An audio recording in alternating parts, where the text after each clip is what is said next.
Good evening. Please join me in saluting the flag. I pledge allegiance to the flag of the United States of America, and to the republic for which it stands, one nation, under God, indivisible, with liberty and justice for all. Thanks everybody for coming tonight. We're going to change the agenda up a little bit and put the concerns at the front of the meeting. We just need to do a couple of things before that. And roll call, I would say that all of the, one select person is missing. Kathy Estes is not here tonight, but the rest are here. Okay, consent agenda, AP warrants number 7, dated 9/9/2025. Payroll registers number 37, dated 9/11/2025. Number 38, dated 9/18/25. Just need a motion to approve. So move to approve the registers as written and warrants. Second. Okay, all in favor? Thank you. Acceptance of the minutes of select board meeting dated September 8th, 2025. Just need a motion. So move. Second. All in favor? Good, thank you. Okay, Qualified catering. yeah, number 3, qualified catering permit, special event, application for Jeff's Catering and Bake Shop Incorporated at Fairy Tale Gardens, 1619 East Madison Road, Madison, on 10/18/25. Make a motion to approve as written. Second. All in favor? Okay, thank you. Citizen concerns, 2025 tax commitment, presentation Tim Curtis and public response time. I do want to just stress that I would like us to be civil and on point. We welcome your questions, 2 minutes to 3 minutes to get them, to ask them and get them answered. But please keep it as civil as possible. Thank you. Okay. I'd like to introduce Tim Curtis. He's the county administrator, and he has some information from the county perspective. And also online we have Shirley Bartlett, who is our tax assessor's agent. Unfortunately, I couldn't get it to work because the internet's not working here tonight, so I'm on a hotspot just to have her. Thank you, Denise. Thank you, Selectmen. Most of you know who I am. I'm Tim Curtis. I was a town manager here for 8 years. 2 years ago, I took the job at Somerset County as the county administrator. Why am I here talking about this tonight? Part of it is, it's our role in county government to provide assistance where we can to the municipalities that we serve. We have 29 towns in Somerset County. 7 of them have no town manager or new town managers. So there's a great need to kind of help share the burden of experience. And so the other part of the reason I'm here is I'm involved in many of the budget processes. I'm on the school board, so I'm involved in the school budget. I'm very much involved in the county budget. And I'm familiar with the municipal budget here. So there's really, and you know this, sitting at this. The reason you're here is you're frustrated, you're upset, and so am I, because all of our taxes are going up. It's not unique to Madison. Maine has the highest property tax rate in the country. And so now we're just kind of realizing this after a series of years of record home sales. What I want to offer you tonight is just the 2 ingredients that go into your tax bill. Your valuation, how the town and the state determines your valuation of your property, and what goes into what you need to raise for money. So I first came to Denise and the Selectmen in January of this past year when I saw what the state had valued Madison at. And I had to do a double take because I'd never seen it this high. So the state valuation of Madison is $603 million. When Madison paper was going full bore, it was $505 million tops. So now you don't have Madison paper in there anymore, and all of that is based on home values now. Back when Madison, I hate to keep referring to this, back when Madison paper and all the other industries were in town, industry paid 70% of the tax bill.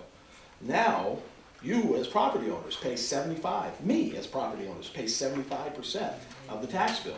There's been a significant shift from industry to property. The reason is the state constitution says that your home's value has to be determined by market value or just value. And the Supreme Court says just value is market value. So that's why every year, the state takes a look at all the sales in your area for one calendar year. And if those sales are way higher than what the property is valued for, the state automatically ratchets up your valuation. That's why we jumped from 478 million the year before to 603. That's a huge increase. What that does is it affects you as to how much money you have to offset your taxes. The state determines how much revenue sharing Madison gets based on their valuation. Valuation goes up, the money from the state goes down. State aid to education, what offsets that school budget? When your valuation goes up, that amount goes down. And then the portion of the county tax that you pay, even if the county budget doesn't change, you pay more of it because you have a higher valuation. So I looked at Somerset County, I looked at Bingham and Emden and Madison, all of them were 25 to 30% higher this year in their valuations. That meant every one of those towns started in a hole, right? So when you start in a hole, that means you're getting less revenue. So automatically, just to stay even, you're gonna have to raise more in taxes. And then you add to that, that all of the portions of the budget that you pay went up, right? On that handout here that looks like that, on the bottom of the page basically has what we raised in 2024 and what we raised in 2025. So the school budget went up, the portion of the county tax budget went up, and the municipal budget went up. Last year you had $10,293,000 of expenses. This year you have $11,023,000 of expenses. Your revenue sharing went down from 964 to 705. The other two portions of revenue, your undesignated fund balance, stayed the same. And other revenue of 1.3 million, that's calculated by the town manager, that stays the same. Of that 1.3 million, it's mostly just other taxes, right? 900,000 of that is excise tax when you come in and register your car. So it's really, you're layering one tax on another on another. So your net that you need to raise from taxation, last year was 7.5, this year was 8.5. So your valuation went up. And that's probably what caught your attention. It's like, wait a second, my property is not worth that much. But then you add to that, that the amount raised from taxation was $1 million more, your taxes would have gone up anyway, even if your valuation stayed the same. So these are the ingredients. I've been doing this I went up to Rockwood and talked to people around Moosehead Lake. They got their tax bills and they just freaked out. I'm going to be over there in Bingham talking to people. I've been meeting with the new Skowhegan town manager. They have not committed their taxes yet, so Skowhegan's shoe has yet to drop. So the other side of the page, I just gave you a little history there, and that's back in the Madison paper days, really the last years of Madison paper, 2013. The average home valuation was $100,000, and the average home valuation stayed that way for 5 years. Our valuations really never went up that much. The mill rate was higher, but then last year it jumped to, the average home price jumped to $150,000, and everybody's tax bills started creeping up. This year is when we really got hammered, and the average valuation went up to $250,000. Even though the mill rate goes down, it's still, the average taxpayer is seeing an increase of $1,000 in the property taxes that way. So that's really all I had to share tonight. And I guess the rest of the time is up to questions. The audience. Can we ask questions now, or we? Yes. Tim, you say valuations, how does the state determine it? They must have a record of the number of parcels and what everybody's house was before, and then say it went up 25% or whatever, so everybody's valuation's going up 25%, or? So this is what you get from the state. And this is what's called a sales ratio. So we submit our valuation to the state. And the state says, okay, this is what Madison says they think they're worth. And then they look at a year's worth of sales. Yeah. And it's a couple of years behind. So this valuation that you're looking at right now is based on sales from July of 22 to June of 23. So that was really high sale prices during that time. And so when you look at it here, you'll see prices, houses that sold for $640,000, Yep. we had them valued for $200,000, right? And so the state looks at the median, and the median of all those sales was $168,000 was the median sale price, $101,000 was the median valuation. So that equals 61%. So all the state does is take all of our property values, whatever we said that they were, and they divide it by 61%, and it ratchets it up. So, So what's the break-off point for their revenue sharing? I mean, revenue sharing, what's the hocus pocus they do with that as far as say, okay, instead of giving you 500,000 Yep. this year, we're gonna give you 450,000. so the Mills administration at least raised revenue sharing to where it should be at 5%. So we've had that same 5% statewide for the last 6 years. And so Madison was doing good. They were getting probably about $1 million in revenue sharing for a while. So when your valuation goes up, you fall off of one chart, because there's revenue sharing 1 and there's revenue sharing 2. If your mill rate goes down and your valuation goes up, then you fall off the chart on state revenue sharing. So there's, So it's not based on total valuation. that's a The part, town has- it's based on total valuation, population, and mill rate. That's what they calculate your revenue sharing. When your mill rate goes down, your revenue sharing goes down.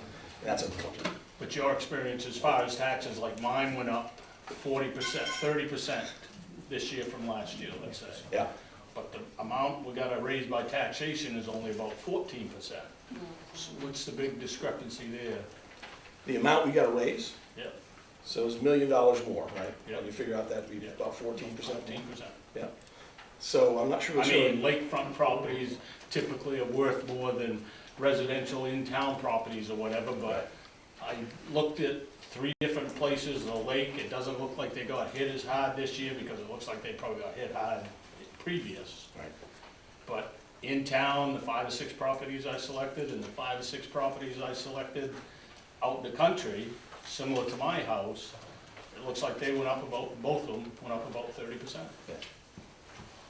I asked Shirley Bartlett, the assessing agent, whether she did kind of a spot revaluation, where she focused on the lake, or she focused in town or out town with large parcels. She said she did not. She just did a flat across the board. Yep, looks pretty much, So. except maybe the land on the lake. The land in town was about 14% or what, 11 to 12%, and the Right. buildings was 47 to 48%, it Yep. looked like. Yeah, that's consistent with what Shirley That's shared. consistent. Sure, yeah, Shirley, what Shirley said was that the land values across the board, she put up at 15%. And the building valuations went up 55%. But based on the locations, the neighborhoods, Yep. the type of area that it's in, Yep, yep. there are different components that accompany that calculation. But what drives, why is there such a discrepancy between the total we have to raise for taxes, the $8.5 million, that's only 14% different than it was last year. Why are the taxes going up 30%? Because of your change in valuation. Because your. Yeah, but I should only be paying, I mean, I'm assuming if everybody went up, if she said she went across the board, 50% on land, So. 55% on buildings, you've got your neighborhoods and stuff you're playing with, but I mean, either somebody got missed or, because I would assume everybody would go up the same, 30%, let's say. Everybody that owns property went up the same. That's what I didn't know, if the mill, Right. that's a big number, is something happening with that? That's another question I had, is that included in the total valuation So of that? that $603 million includes CMP and Summit Natural Gas and Timber HP and Backyard Farms. All that's included in those figures. So we gotta raise that money by taxation. Unfortunately, what you've experienced and just about every other town has experienced is a shift. Because what happens is industry is not assessed the same way your property value is. Your property is assessed on the market, and they have all these sales that they can determine what the property value is. Yep. But, there's no sales for Timber HP, there's no sales for CMP, so you just have to do slight adjustments to those. So you're correct. The increase in valuation was very high on the property, very low on the industry. And the painful part of that, and I feel your pain, the painful part of that is CMP's taxes went down. And so, That's a big surprise. right. They want an increase. And so that, and the reason it went down wasn't that the town gave them a break, the reason it went down is the mill rate went down. So if your valuation only changes by a few $100,000, the mill rate goes down, you get a break. And that's happening everywhere, unfortunately. Understand. Yes. A quick question, Tim. So if they're so quick to jack up our prices when the housing market goes up, let's say in 2 years, the housing market crashes, are they gonna be quick to all of a sudden drop our taxes down 30%? Well, when the bank raises interest rates, are they quick to lower interest rates? So you know the answer to that question. But it's always gonna be based on the market.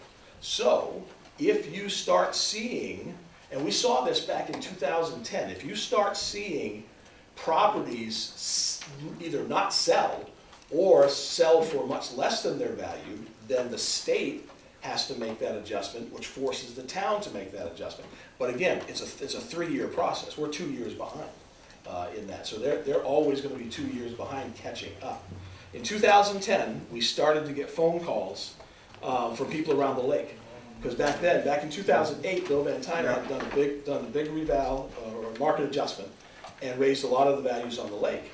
And you had people calling the town office saying, I've been trying to sell my house on the lake for 3 years, and you've got it valued at $210,000, and I've got it listed for $150,000. So that seems like a lifetime ago, but it was really only about 12, 15 years ago. Yes, sir. Yeah, I had a simpler question. You say the flat rate that everything pretty much went up 30%. Why did some go up 50?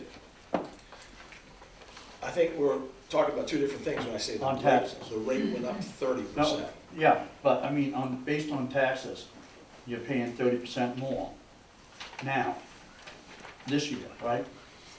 Is that what you're saying? I'm s- How No, are because- we saying this? I mean, my taxes went up by 50% more. I mean, what's the justification in that? So here's, Tim, can I interrupt just for a you second? go ahead. Can I get you to identify yourself, please, sir? Your name? Douglas Brand. Thank you. I live over on Route 201. Okay. Thank you. So when it comes to individual accounts, and I know that's why you're all here, because you all got your individual tax bill. When it comes to individual accounts, what the town's gonna have you do is contact the assessor, and the best thing to do is have that assessor come out and do a physical look at your property, because it may be wrong, right? Just because it feels high doesn't mean it's necessarily wrong. But I can't answer your question as to why yours went up 50% and someone else went up 20% and someone else went up 80%.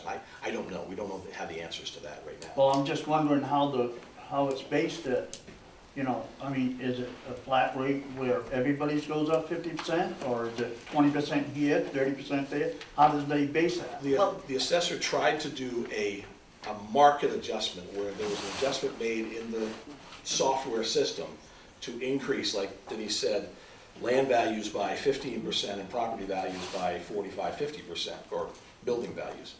And so when that's plugged into the computer, it's not an exact science. So everyone's property will be adjusted a little bit differently.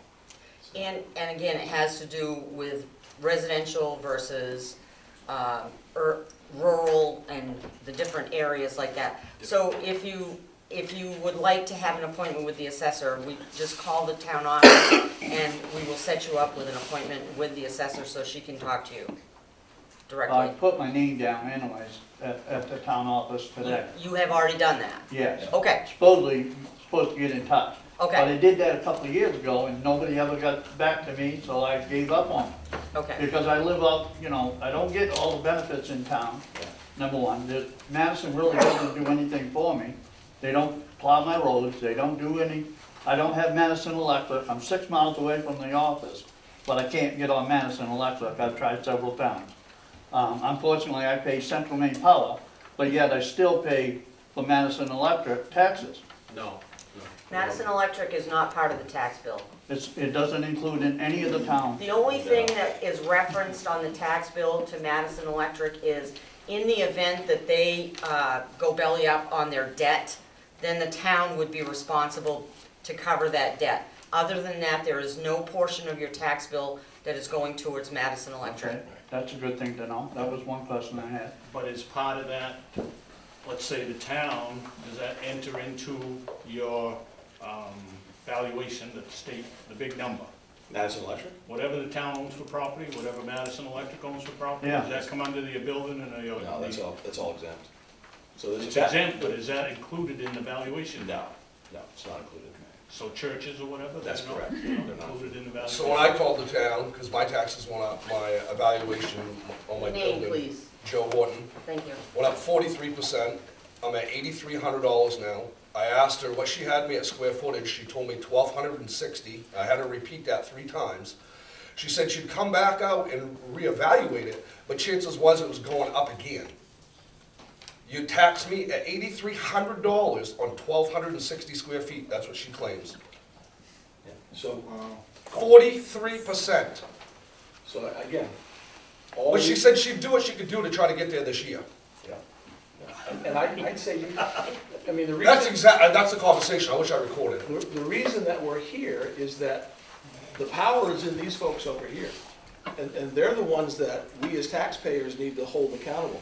If you're not getting the service that you feel you need to let this. Well, it's not warm and fuzzy, but they flat out tell you if they come over, it's gonna go up again. I just went up 43%. Yeah, I can't answer that. Chris?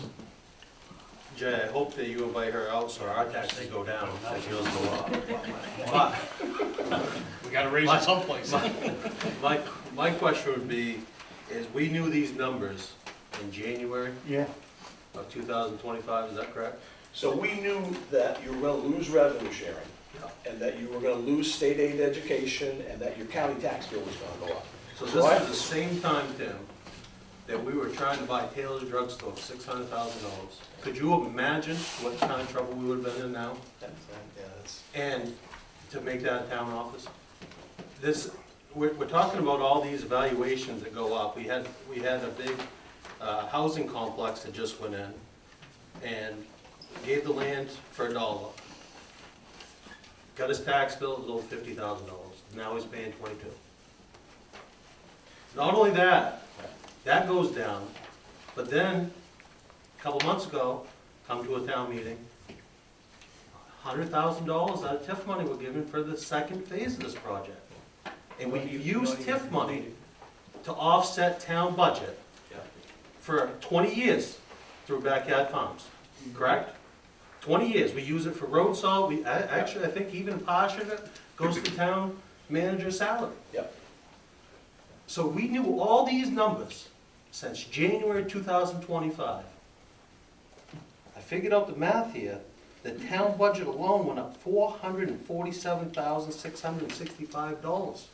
We knew these numbers. Why wasn't we more responsible? If I were to answer as a citizen, and not everybody likes to hear this, but all these budgets are done in public. I understand. And so, when I came, I was asked to come to one of those meetings that they held over at Sebastian Ball, and we talked about the future, and I was the Grim Reaper, right? I came in there and said, hey, this $600 million valuation, it's gonna put you in a $500,000 hole before you do anything. So you need to kind of figure out how you're gonna build out of it. You know, we can sit here and talk about all the budgets, and whether or not you went to town meeting, or whether or not you voted on the school budget, or whether or not anybody participated in the county budget process. I mean, those are the things that go into that factoring of that. It's very easy to talk about budgets now, but you're about, 8 months late. You should be talking about budgets in February. Because the town's gonna know what the hammer's gonna be by January. In fact, you could probably do some research right now and figure out what the sales ratio is gonna be. And if it's looking to be 60 and 70%, you guys need to be aware of that.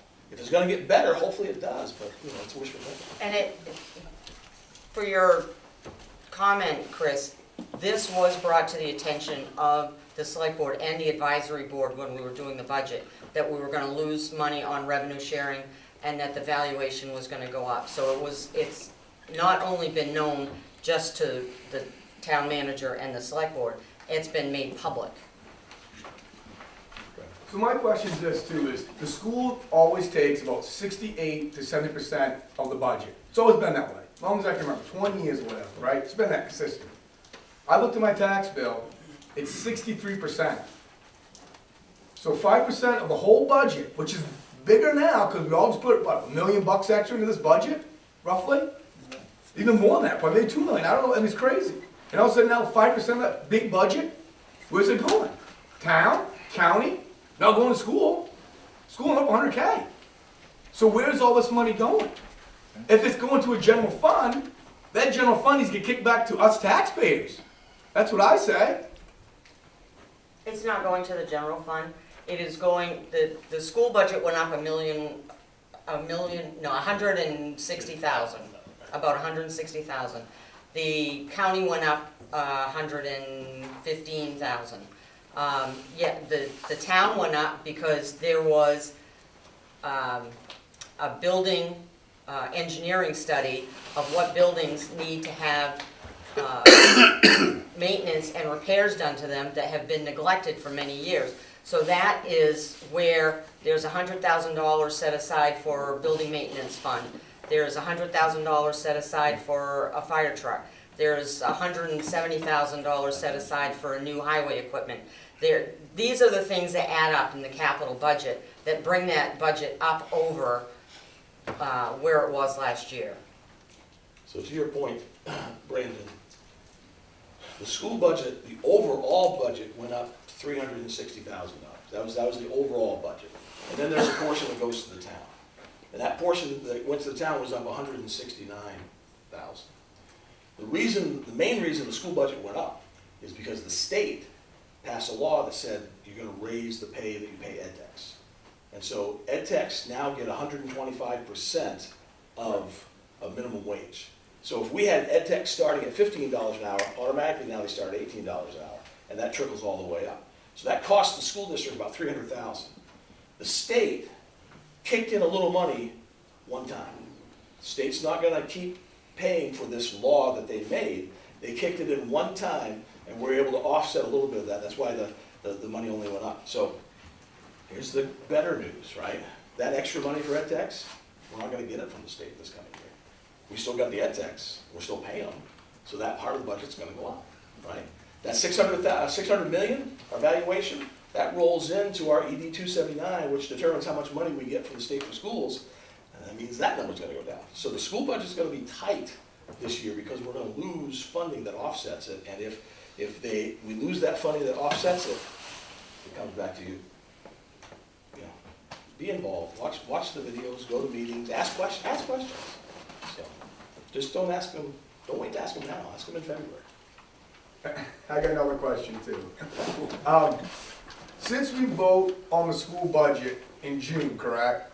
Why is not the town budget voted in June too and done in a separate meeting? That seems like it's a small little window to make it to, and that's it, done and over with. Why can't the town be on the same ballot in June like everybody else and voted in? Because right now, town budgets are passed at town meeting, Right. which is the day before you vote for your referendum on the school budget. So right now, we're doing them both at the same time. You don't go to the polls and vote on the town budget. Why not though? Because, well, if you want the selectmen to change that rule, bring it to the selectmen. And there's some towns that do that. We can change that, correct? So you can change that. Some towns do a secret ballot budget, but you have many more people voting and many less people informed. At least when you go to town meeting, you only got 80 people there, but everybody can talk about stuff. If I send you a ballot in the mail that says town budget's going to be $4 million, you don't know what goes into that. You find that out at town meeting. So towns have done it. Reedfield's done it for years. It's a convoluted, complex process, but some towns do it because the town people want it that way. I have a quick one, if I can. Christine Stratton. I live on Pine Street, right across from the sanitary district. I'm so proud of that. Not really. Anyways, what happens if we go to a town meeting about the school budget and everybody voted it down? Then what would happen? Well, you're seeing that in about a dozen different towns What would around the happen? state right now. It has to go back to the school board has to offer an amended budget, and you vote on that. You vote that one down, you gotta do it again, you gotta do it. They can't move off of the budget they're in right now. They have to go by the last passed budget. So they can't go off that budget until a new one's passed.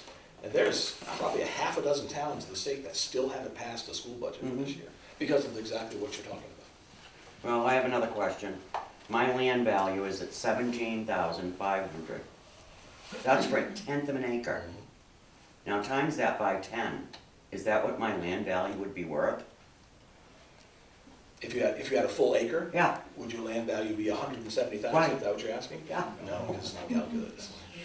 It's not calculated. That's not calculated that way. No. So there's a base rate, and again, I don't want to get in the weeds here, but there's a base rate for an improved lot, a lot that has water and sewer on it. And that base rate is divided into the amount of acres you have, and it kind of gives you a rough idea. I bought this house 44 years ago. Bought it for $18,900, foreclosed. If somebody told me today that I'd get $250,000, I would think they were absolutely out of their gourd. Yeah, that's not uncommon. The only way to Well, change, it would be uncommon where I live. There's a question in the back that hasn't been addressed yet. 2 comments. Name, please. Tom Moore, River Road. Someone has to explain to me how a vehicle, I live in a double wide, has increased twice as much as what I paid for it. I mean, vehicles go down in value unless they're an antique and goes the other way. It's less than 12 years old. It shouldn't double in value. I only pay on the double wide itself. Doubled in value, that don't make sense. Second of all, in these evaluations, now, I know it's an unknown secret here in Madison that we have at least 4 grow houses, in-houses. Are those being taxed as businesses? They're not being taxed as businesses, but they pay their taxes. Property tax? They pay their property taxes, and they got the same bump that everybody else got. But they don't have the business taxes and stuff that go to the town?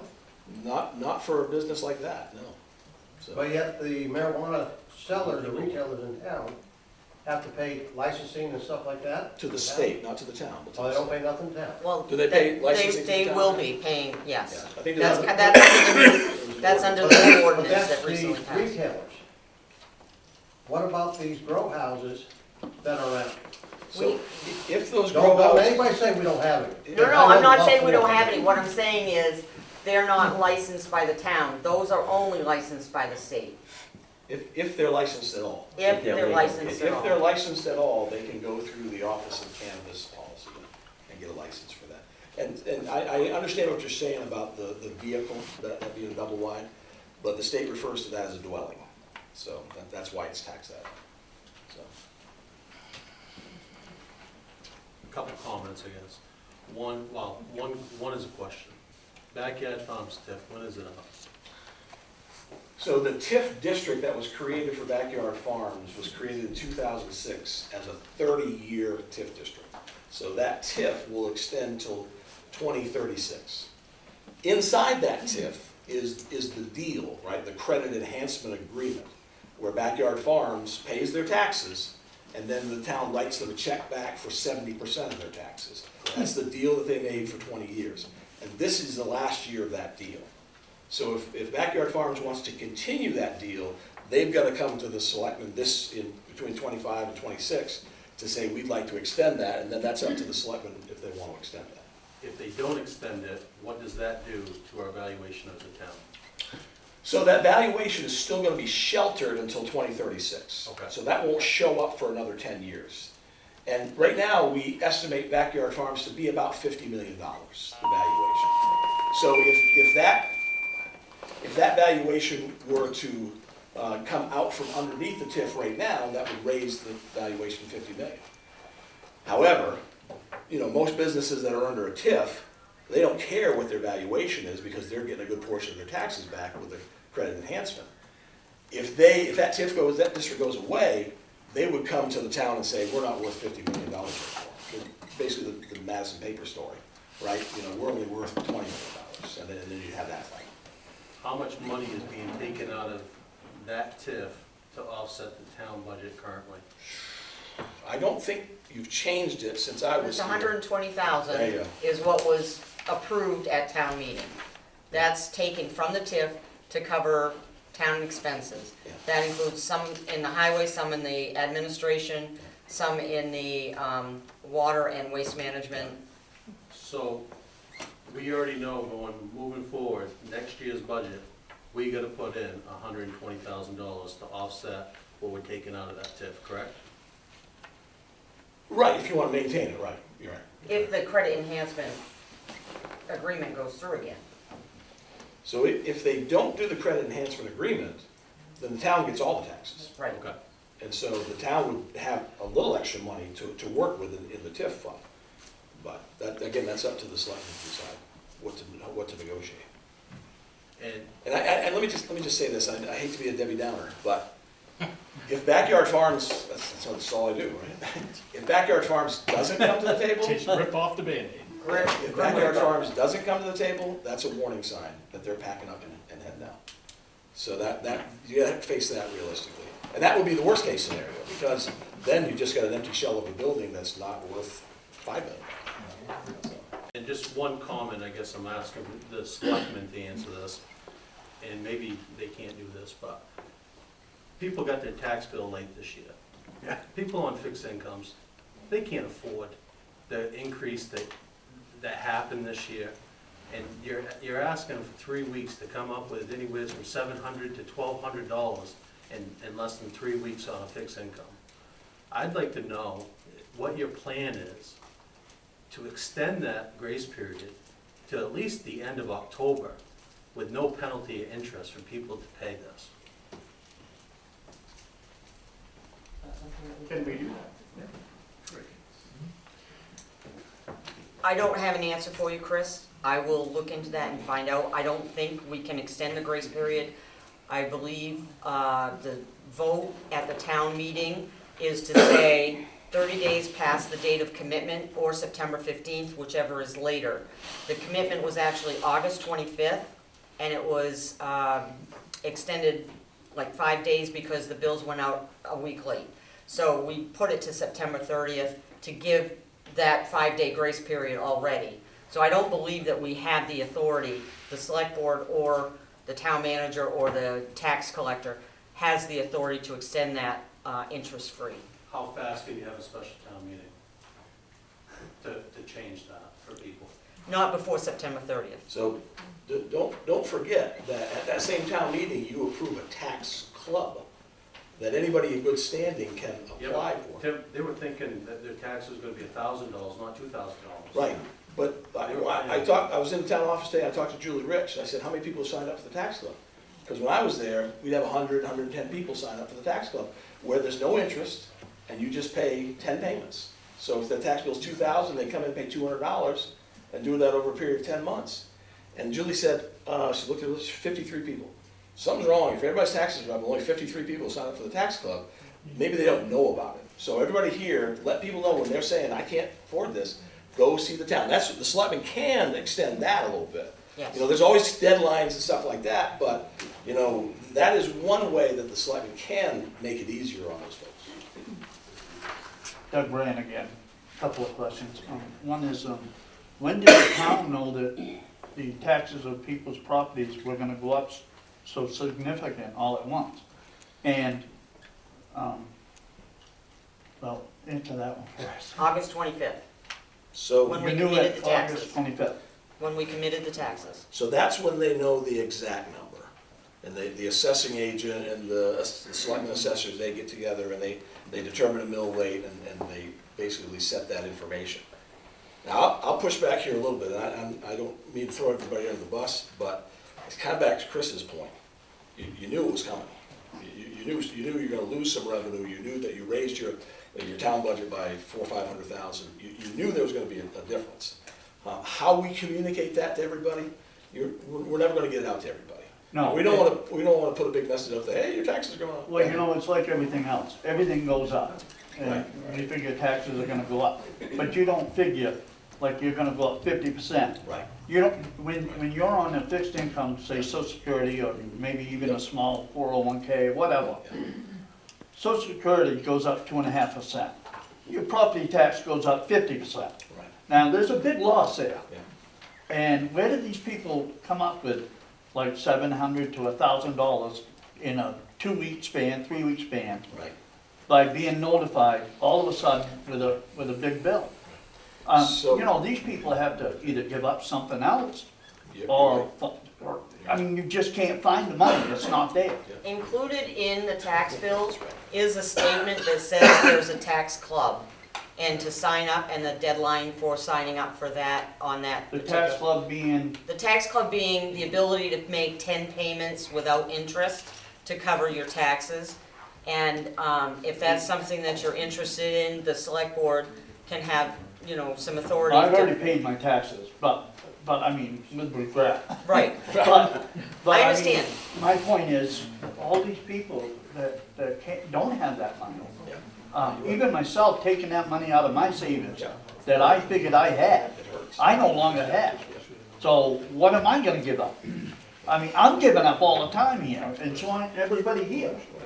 But when does it reach a peak where people can figure, you know, yearly on what they're gonna pay, instead of 2 weeks? I mean, it's a very difficult thing. I mean, if you look at all these people, they're asking the same questions. It's not, I don't care if you're rich or poor. I hate to say it's not the good old days. I remember Norm Dean. You ain't kidding. Norm Dean I would remember stand up them at too. town meeting every year, and Norm Dean would tell you the tax rate's gonna be 16. Tax rate's gonna be 16. The reason why, Madison paper was that same valuation every year, and our houses were all the same valuation every year. That's not the world we live in, unfortunately. You're almost at the end of your quota, Brad. I know. Okay. I want to bring up real quick back to the tax thing, on the tax code. I've been part of the tax on my bond house in 2010. And 100% you guys knew before August 25th. Because we used to get 10 payments. The first payment was September 5th, and it went on through that for 10 payments. September all the way through. We always had July and August off. I've been doing it for the last 15 years. All of a sudden, about 2-3 years ago, you guys kept delaying them. So all of a sudden it became 9 payments, and it started becoming October 5th. And then now you guys backtracked it to September 30th for no particular reason, and I know it for a fact, and go back on my records to find that out exactly. You guys knew way before August 25th. So I don't think they had all the information for the tax bills before then. And when you pass that vote in town meeting that says your taxes are due by September 15th or 30 days after commitment, that takes into consideration that commitments aren't always easy to do. Like I said, at Skowhegan, they said that they'd be due September 15th. They haven't even committed their taxes yet because it's a complicated year. They're between town managers and all that stuff. So back when Madison paper had that huge decrease in valuation back in 2014, we didn't commit taxes till October, and they weren't due till November 15th.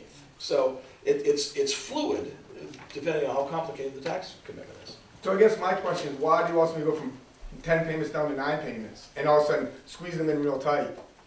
That was just the way we wanted to make sure we had everything done by June 30th, because when you've got tax clubs and you've got a tax collector that has to send out 30-day lien notices, if you go too long with the payments, those things start to overlap. And we don't want to send you a lien notice because you made all your payments on time, but that 10th payment's going to come in June or July, and it's going to screw up the tax commitment. It's going to screw up our tax lien notices. So, Christine, So, the state says how much our taxes are gonna go up, right, our property values? they assess the value. But they didn't take into consideration that our water bills are gonna go up from $90 a quarter to $135 a quarter, and then sewer will probably go right behind it and go up. The amounts aren't going up by $1 or $2, they're going up a lot. When you're on, and I think most of the people in here are senior citizens, 65 and above. You still have some that work like me at 73, and I'll go on, and somebody's gonna find me in the corner with a dust cloth in my hand. They will, I've told you that before. And it's gonna happen. Yeah. I'm on a fixed income, I have 2 jobs that I do. It's a darn good thing, or I'd be living with one of my kids. I cannot afford even monthly payments. It's getting harder and harder to do. So there are programs offered by the state that a person, if they can prove that their income is limited and their property taxes are high enough, you can get an income tax credit. Not a credit for the town, but a credit from the state. And obviously there are abatements, and I encourage you. Income tax income tax credit. Income tax credit. So even if you don't for your property? it's convoluted. So you can send your property tax bill into the state with your income and see if you qualify for a credit back to your income taxes that you pay to the state. Even if you don't pay income taxes, you can still get a credit, a few $100s back. Unfortunately, I do pay them. So, yeah, I understand. I just want to clarify on that tax club. So a year from here until September 30th, somebody wanted to get in there, they could agree to pay so much a month for the next 10 months? Yep, there's a And they form. wouldn't pay any interest? That's right, the interest is waived. The state says a town can offer this, but you have to re-up it every year at town meeting.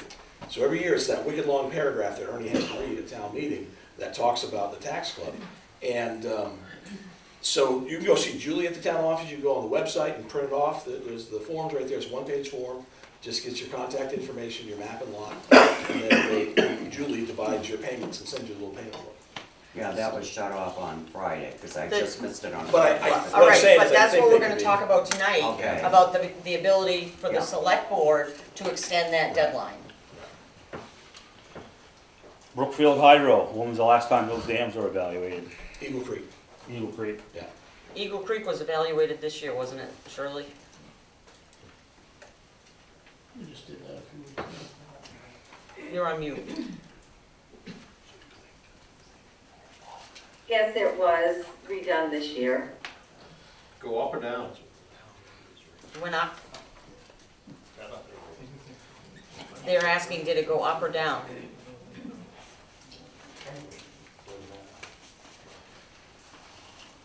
It went up. I believe it went up a little bit. So I we had, don't have it right in front of me. I wasn't prepared to have it, but it did not go down. so unfortunately, I remember a lot of this. We had to go through abatement fights with both Madison Paper and Eagle Creek. And so Hear me? when the mill went down, Eagle Creek was valued at about $50 million for the hydros. And they thought they're only worth $20 million. So we had to go back and forth and back and forth.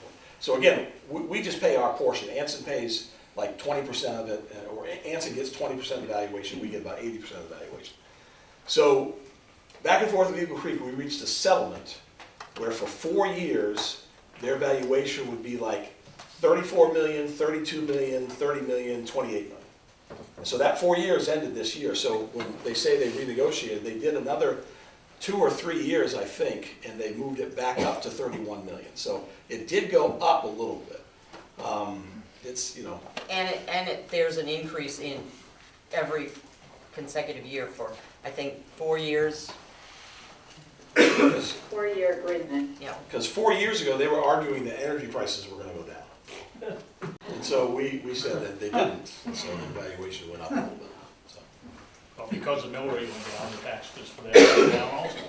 you pay too close attention, Mr. Chairman. So what can we as a town do to stop letting it grow so much? We gotta either regionalize school districts or something, fire districts, police department, I mean, we gotta stop. Anytime you pass something at town meeting, 100,000 here, 100,000 there, 100,000 here, that's gonna affect your taxes. It's gonna go up, nothing's gonna come down.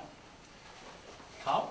The state's revenue is based on valuation. I thought we were getting less revenue sharing this year because we weren't at valuation last year, thus it carried over to this year. No, actually, revenue sharing works the opposite way. Right. So these are great conversations to have Who would, in who October, would, in October? in November, December, January, February. Doesn't do no good to do them now in September, because everybody's already got their tax bill. That's when they get the notice. And they're mad, right? So if you want to change the way you do policing, if you want to change the way your school district's set up, if you want to change the way you do your fire, I mean, all those things are good things to talk about. And basically what you're talking about is how do we adjust our services so our tax bill's not so high? But then again, you have to look at the other side of it. I pay taxes, I expect to have some services, right, for that. So there's always a balance in that. You know, the sad truth is, school consolidation doesn't save you any money. That's what I mean, it's because if we decide we're gonna send all of our high school kids to Skowhegan, we gotta tuition them all. So we gotta pay for every kid to go over there. So it doesn't really make a whole lot of difference. You shut down buildings though. You can shut down the junior high building, and then guess who takes it? Comes right back here. So it's now your responsibility to pay for custodial and pay for you have to tear repairs. it down. Or you tear it down. I hate to tear down that building. That's too nice to build. This one here, though, I think is about due. Right. Yeah, divorce, I I'm think. gonna keep my mouth shut so I don't get off topic. It's just a money pit. So, I guess, I'm still waiting to hear some feedback from the selectmen on what your plan would be to lower taxes, if you guys even have a plan. Our plan to lower taxes is, we always talk about it, when we take, whatever we take to town meeting, you guys in the audience can shoot down anything that's in there. We've talked about trying to save money. We've got wages built in, we've got other stuff we have to pay, we have to plan for the future for the fire department, the town department. That all has to encompass that. We're always looking. I'm hurting like you guys are. My taxes went up. Wasn't a good day for me either. I get it. I get the pain. I feel it. We all feel it. But when it comes to that town meeting, that's where you guys can say yea or nay on that whole calendar of things. Those are just recommendations from us and the advisory board on what we want to put forward. You guys can cut any of that. You can dice it, slice it, cut it back. But in my feeling, we gotta have more than 60, 80 people show up at that meeting. I hope everybody hears that loud and clear. If it's one night, show up. That's where the voices get turned, that's where stuff gets discussed. We're always looking to help and try to do stuff, but our prices go up too, and it's like going to the grocery store for me and everybody, stuff's there. The townspeople don't know how much it costs to run this building. Is it public knowledge? Oh, it's all public knowledge. Sir, in the back? Toby Stolberg, 12 Rowell Street. Sean, I completely understand what you're saying, but, and this is the big but, those meetings feel like a big rubber stamp. I don't think the townspeople realize when you have these huge numbers that are there, what the implications are. Not that we're stupid, but that it doesn't, it's not necessarily that we understand that you're gonna be talking about increasing your tax bill by $1,000. Like that doesn't necessarily compute at that town meeting. And that may be why you have 80 people show up, because they don't understand. On top of that, we're only you're talking mostly to people here that are landowners. But most of the town aren't landowners. So when they're voting these things in, it doesn't mean anything to them. So I really think that we need to have you guys stand up for us and make some pointed statements at those meetings saying this is what's going to happen. Yes, you rent an apartment, but guess what? That price is going to go up. So guess what? Your rent's going to go up if you approve these things. But people don't understand that. And so we're left in a situation where, yeah, we're caught between a rock and a hard place here. And I like what the gentleman said there about trying to figure out ways that the town can decrease the costs. And it saddens me to think that what Tim's saying, that consolidation wouldn't make any difference with that. That's our biggest expense. And I can't help but wonder, with this town not necessarily growing, why it is that every single year our school budgets increase. With fewer kids, but more cost. It just keeps rising. So I think you can understand our frustration with this. Okay, so that's a big statement. I'm hearing from you guys that you're putting it back on us, like we have the right to veto these things. But that we're really hamstrung in the capability of doing that. So some stronger leadership saying, okay, this is going to be the result if we have this budget. This is our recommendation, but this is going to be the end result. So the town people realize what they're facing. That's one thing. The other thing that I want to know is I haven't heard yet. This gentleman here mentioned that this is 55 Weston Ave, the new apartment buildings that went in there. Their tax valuation was decreased by half. Can somebody please explain to me why theirs is decreased by half and ours is almost increased by 30–40%? What went on there? Was it lawyers involved that caused that to happen? Can somebody explain that? Shirley, can you take that one? They want to know why the 55 Weston Avenue property value went down by half. Well, we looked at that, and, you know, I checked the value in Marshall and Swift, and the board voted to go with a lower value on it. So the owners presented an argument that the town had overvalued the property using a commercial equation. And in reviewing that, they asked for an abatement, they asked the town to revalue, and the assessor's agent looked at that and used some different criteria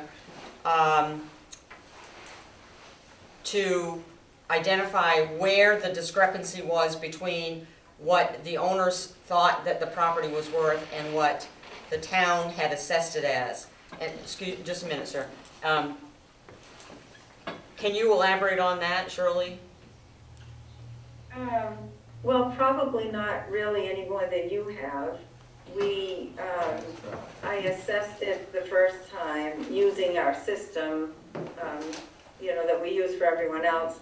And then we had an abatement filed. And then I looked at other ways of assessing it, which we checked it with Marshall and Swift. And it did come in at a lower value through Marshall and Swift. And that's what we ended up going with. And Marshall and Swift is a commercial appraiser? Yeah, it's a national assessing or appraisal software or booklet of values that we use. May I interject? That's somebody behind you. So didn't you just say it wasn't a commercial building, but yet you had a commercial company evaluate it? A commercial appraiser. It's not a commercial building, why is a commercial evaluator Because evaluating it? a commercial appraiser is somebody that does that for a living. They're not doing just commercial So properties. if she's not a commercial value, why is she evaluating our property? I think our wires are getting crossed here a little bit. So, when they built that apartment building over there, you could look at it. It is a commercial building, right? Apartment buildings are, over 3 apartments are considered commercial. Right?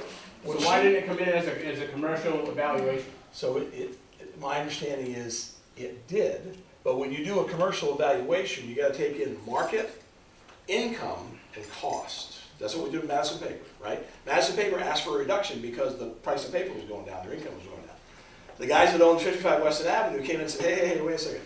We're dictated by the state as to what our rents can be. We can't go over a certain amount. So we don't have a free market to jack up our rents as high as we want. So our income's restricted. Therefore, you should reduce our value. That was their argument, and in the end, the selectmen agreed. My income's restricted, can I do that with my own property? If you have 3 or more apartments in it, yeah. I can make it. That's right. My question is more towards the selectmen. When they brought this to you guys, did anybody say you got that land for $1? No, TIF money.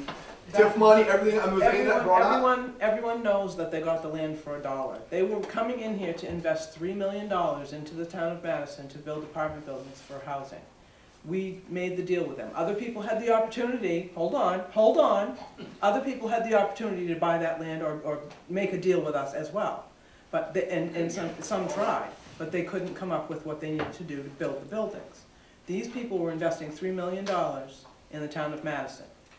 And I will say that the Weston people had a market value real estate appraisal. They paid for an appraisal on that when they did the abatement and brought that appraisal in, and I think that had something to do with it as well. But I'm not gonna quibble over $1 again. We've heard this time and time again. They made the deal. They built the buildings. They're full. And they brought that investment to the town. What else do you want us to do? And they're bringing in tax revenue that had not been brought into the town in over 100 years. So that is a benefit to the town in and of itself.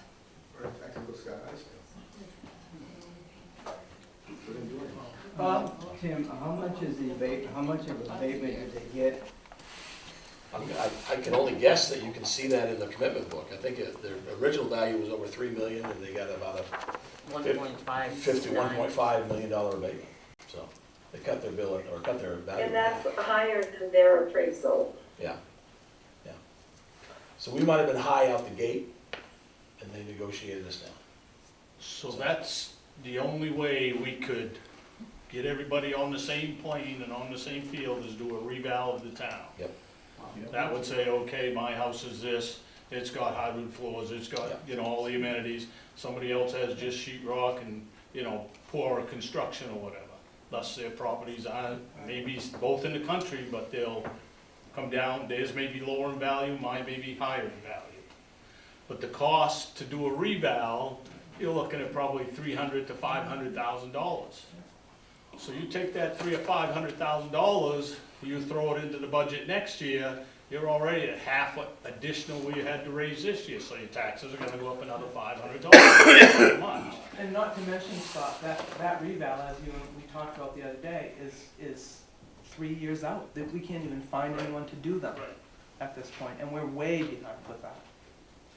How much money does the town have set aside for a reval? $100,000, About 105 or and it's gonna run probably 3 or 4. $1,000. Is there companies within the state to do something like that? I don't want somebody from Massachusetts to come in. Neither do we, Chris, neither do we. That's what we're trying to find one, Chris, and it's just that they're, and when you do find them, they're way out, because there are so few of them.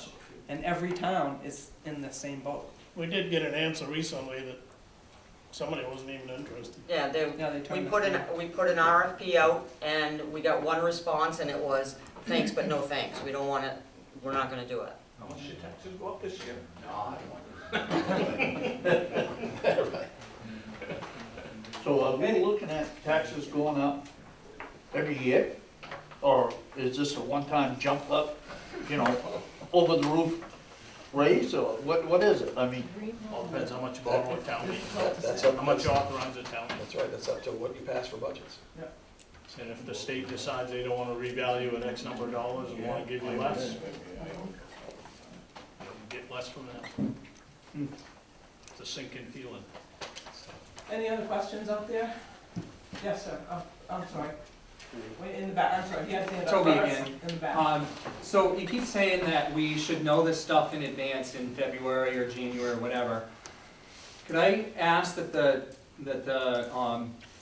town, at that meeting, explain what they think the tax rates are gonna be for the next year at that time? Because a lot of us, frankly, I wish that I had more time to be able to keep my nose in the pot here on what's going on. But I'm very busy. I don't really have the time to put into this that it sounds like it needs. So why couldn't we have you guys say, okay, this is our town budget, and this is what we're expecting to happen in September? Would you do that? Well, and I don't want to make it more work for anybody, but, you know, I did town meetings for 8 years, and I think only one time in 8 years did anyone ever ask, how much more money is this? So I think you're on the right track. Way before you get to town meeting, people need to be asking, and the select board needs to be asking and figuring out, okay, so if we do this, if we change the method of our policing, that saves us a few $100,000. What's that going to do to our taxes? You know, if we know what the state valuation is in January, what's that going to do to our revenue share? So I think there's ways you can find that out ahead of time and just ask to see that they do it. And we should plan better. Right. In all honesty, we should be planning better for this. We should be getting on it as soon as we can, and share the numbers with you. Yes, sir. Tim, I just got one more comment for the board and everyone here. They're elected to represent us. You're busy, I'm busy, we're all busy. They're here to, supposed to be representing us. That's why they elected. Do they put out anything saying that what we want to hear, other than coming to town meeting? Last town meeting, I was in West Virginia. We meet once. I can't be here. We meet twice a month, sir, and it's public. And you're more than welcome to come and talk and speak to us. Twice a month, 24 times a year, plus town meeting. Oh, no, I didn't mess with it. So, you know, I mean, yes, we're responsible for this, but you need to tell us what you want too. And if we don't hear from you, we've got to make decisions. And we're not going to call you up and go, well, geez, what do you think about that? You need to be involved with it too. That's why I was saying that y'all represent us, So the word's supposed to be coming back to you. Right. Obviously, it wasn't going out to you, or the word wasn't getting out to others. That's all I'm saying. Right, no, and I totally understand that, but, you know, everybody needs to share this, we're all in this together. My taxes went up $1,200, so, and then. But see, that's one thing that you always get fed back on.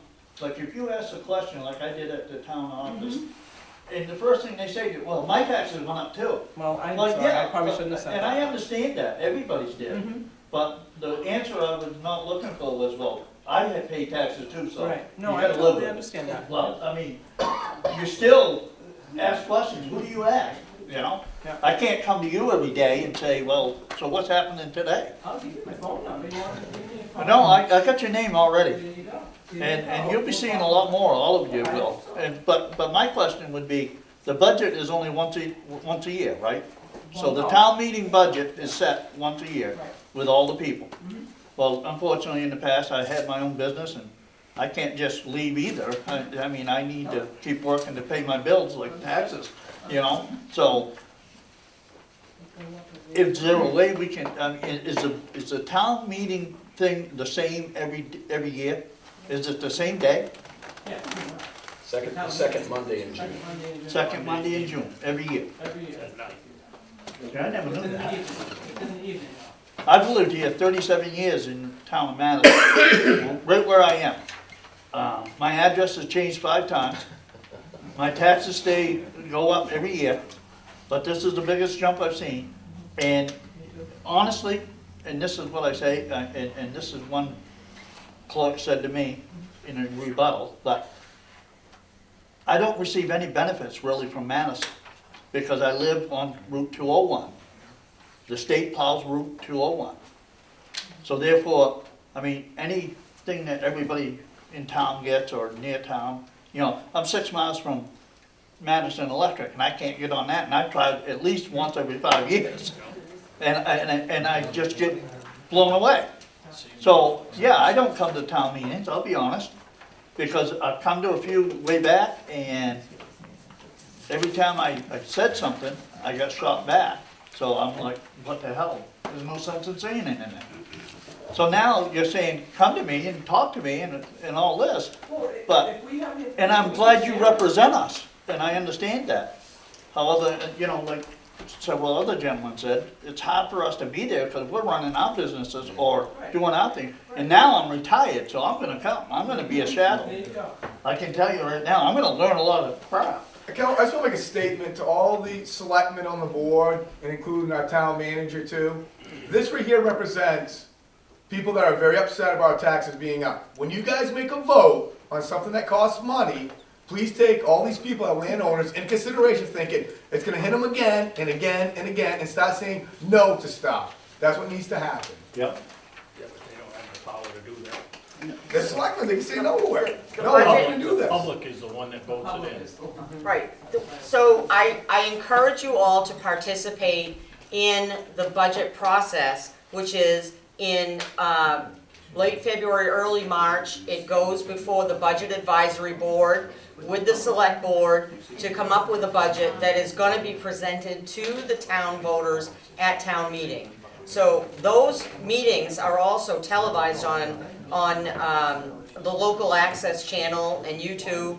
So if you're not able to come to the meeting, you can watch those videos on YouTube for channel Somerset Community TV 11, and you can see what's happening and you can have an idea of what is pushing the bus, what is driving the bus for those numbers.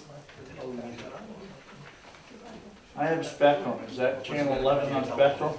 17. I just got Spectrum and I don't have a clue where anything is. It's 17 now. Yeah. 17. I'm trying to find all these stupid things. I go by YouTube now. On YouTube, on the internet, on Somerset Community TV 11. Not everybody has access to that stuff either. Everybody has access to the internet.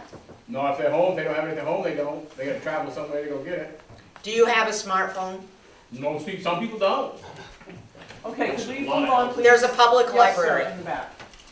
So I'm requesting that we have more information. When you guys know what's going to happen in February and March, perhaps posting that on the the town page or someplace so that we can have this information before June, right? And then we can bring forward whatever questions or comments that we have for it.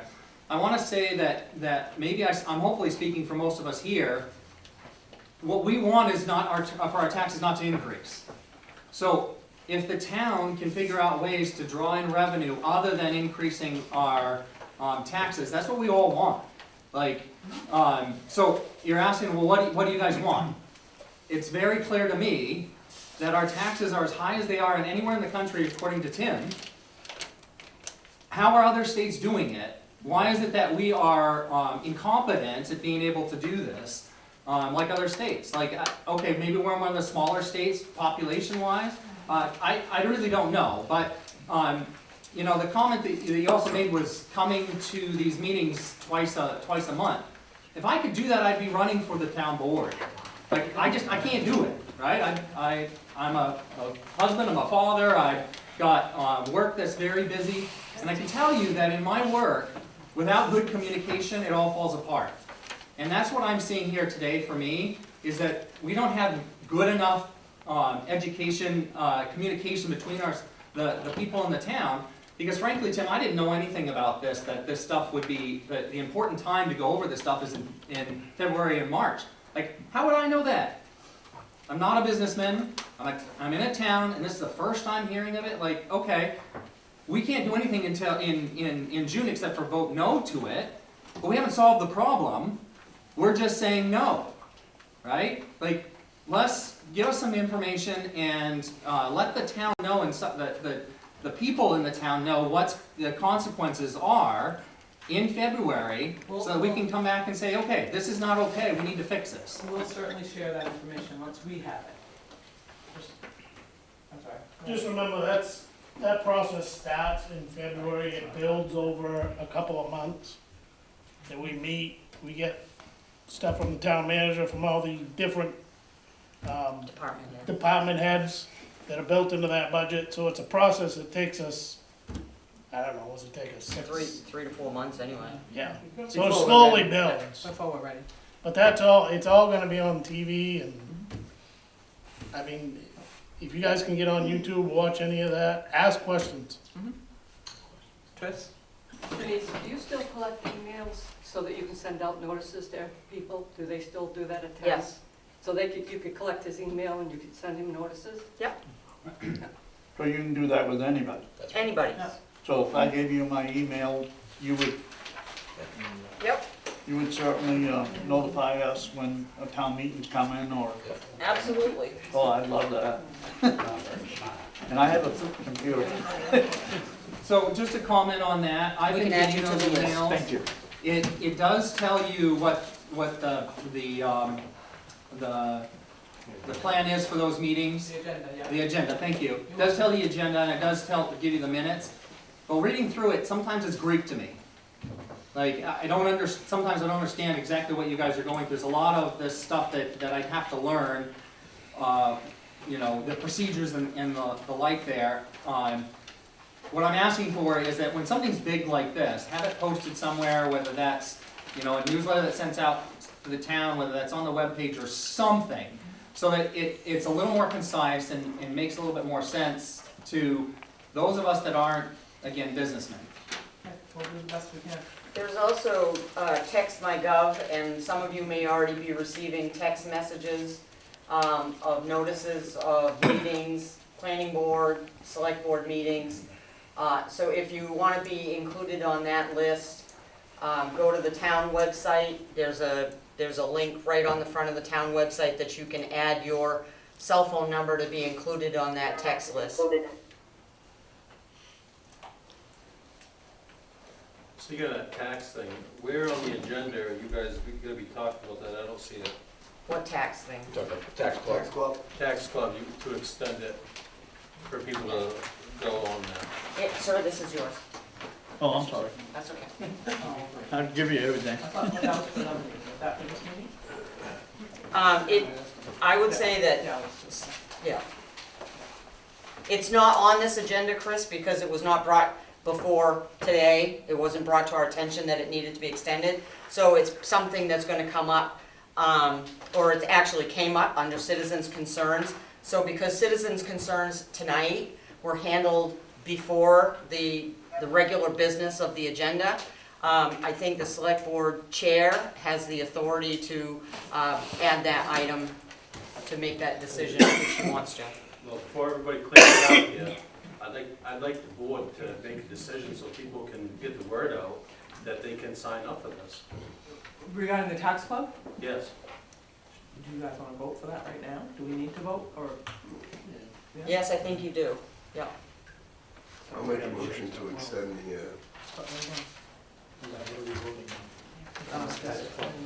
We just gotta make sure we get it. I'll make a motion to extend the tax club date to, 6 weeks beyond what the deadline is today. And what is the deadline? The deadline was September 19th. That's too far. That's too far out. If I may, if you go too far, you end up with the 8 payments, 9 payments that Mr. Gopi referenced, so I wouldn't go too far. Yep, exactly. Are you willing to amend your motion to October I'll 15th? amend it to October 15th. I'll second. All in favor? Okay, done. I will inform our tax collector tomorrow. Spread the word. Ready? So it seems like we've started a good conversation. What's the best way to continue it? Well, I think we've discussed that already. That is we're gonna be sharing more information with the public so that they know what's going on with any of the stuff that's coming up that's big. We also meet twice a month. So I think that's pretty much the answer to that, okay? And the videos and all that? Right. So you have a motion on the floor in a second. Go on. Is there any No, other we already discussion? voted all in favor. All right, done. We're done, we're quick. Any other questions regarding this subject tonight? Seeing none, I guess we're good to move on. Yes. So, letter F, old business. We have the TIF budget discussion to continue tonight. So, Yes. Denise has made some changes, I don't know if you've had a chance to look at that, but that's the list. Taking into consideration what we did last time. This is a spreadsheet of the TIF projects with all the spending, TIF spending that I could find to date.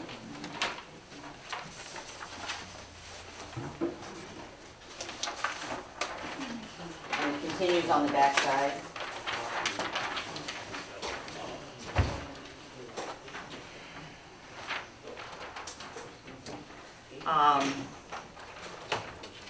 The TIF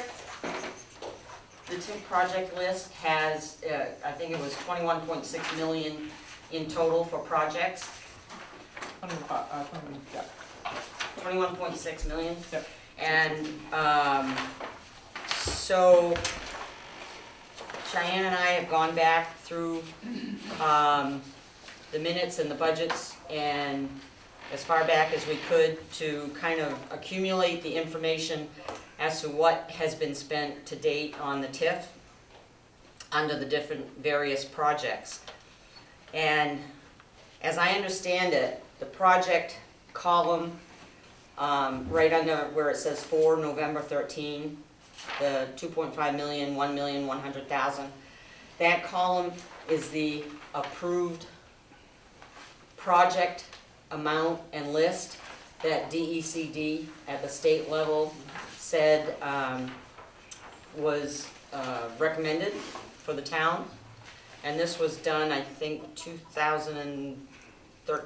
2013, and it wasn't necessarily like a recommendation. We had to put those numbers out when we were creating the project list, so that they would have something to base it off of. So these are the proposed amounts? Yes. Okay. The project list, when bringing it to the DECD, it's more about what we plan to spend the money on and less about how much. And when the town voted to put it in the select board's hands, it's really up to the select board's discretion, how to spend those funds, as long as it's on the project list. Okay. That's basically not paid. Yep, so it's on both sides, and we've got, so the expenses to date, including the proposed budget for '26 right now, is about $5.5 million out of that 21 million. But this is not all money that we have sitting in a giant pot. This is money that comes in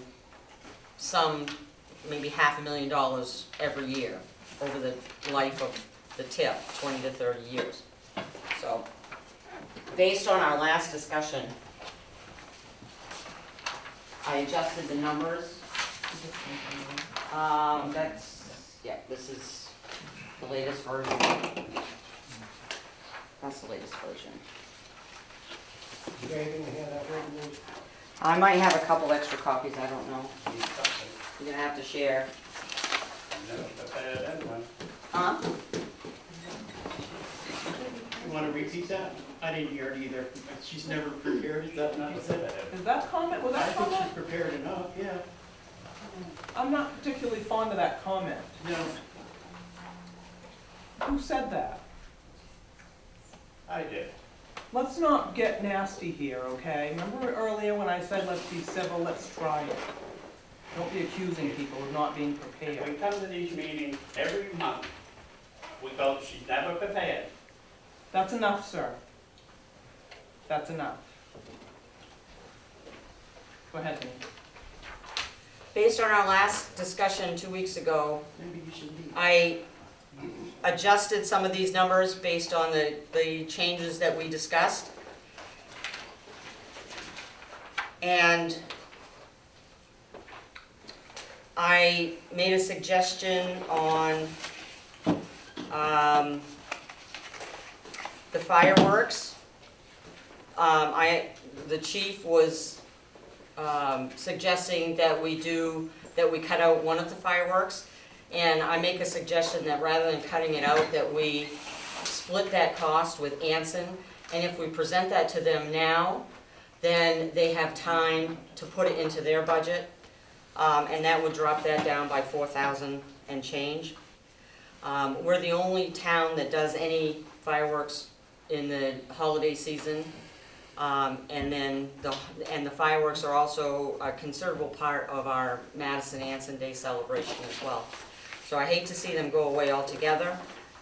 We may be able to drop them back some so that they're not quite so expensive. But that is one of the projects that's in the list, is to bring local attractions to the town so that we can attract more business and more visitors to the town so that they can spend money. The other thing that I highlighted was the highway equipment. With a 10-year-old pickup and 100,000 miles, over 100,000 miles, it may be worth looking at doing some kind of a lease or a loan so that we're not trying to pay for that all in one shot. That's just a suggestion. Something to think about. I mean, we don't necessarily. I've already checked into it. Oh, you have? And Okay. yes, and right now there's no good lease options out there, and I've already got a price for a pickup. You got a price? I did. Yeah. And here we go back with the fireworks. I thought this was all decided last week. No, this wasn't finalized. We just. Well, we had It's not discussions just- on it, it's- and we were going to admit that, okay? And so now here we have a room full of people complaining about taxes, and you're gonna spend $10,000 on fireworks when the highway needs a pickup. So you guys have a backup plan if that pickup breaks down in the middle of winter, or doesn't We're not run? saying, we're not denying the pickup.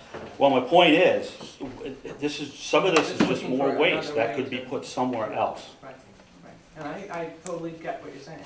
So you wanna take the pickup out, is what you're saying, No. Denise? No, I'm asking you, I haven't had a chance to have a conversation with you about this.